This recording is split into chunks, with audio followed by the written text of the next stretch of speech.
একটি ছেলে এসে আমাকে বলতেছে, ভাই আমার মনটা আজ খারাপ। তা আমি বললাম, তোমার মন কেন খারাপ? তো বলতেছে যে শাশুড়ি আমাকে মেরেছে। তো আমি বললাম যে তোমার শাশুড়ি তোমাকে কেন মেরেছে? তো বলতেছে যে আমি শাশুড়িকে বকা দিছি, যার কারণে শাশুড়ি আমাকে মেরেছে। তো আমি বললাম যে তুমি তো ভুল করেছো। যদি শাশুড়ির মেয়েকে বকা দিতে তাহলে শাশুড়ি তোমাকে মারতো না। কয় ভাই ভালো বুদ্ধি শিখিয়ে দিলেন। এই কথা শুনে ছেলেটা চলে গেল।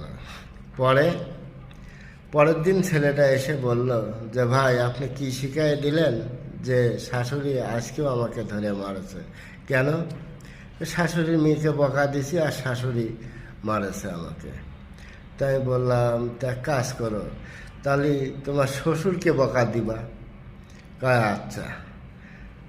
সেই ছেলেটা আমার কথা শুনে চলে গেল। পরের দিন এসে খুব খুশি। তো বললাম যে ভাই আজকে এত খুশি কেন? তো বললো যে আমি শ্বশুরকে আমি বকা দিছি, আমার শাশুড়ি সেই খুশি হয়েছে, খুশি হয়ে নাচা ধরেছে। পরে খাসির মাংস ফ্রিজের থেকে বাইর করে রান্না করে আমাকে খাওয়াইছে।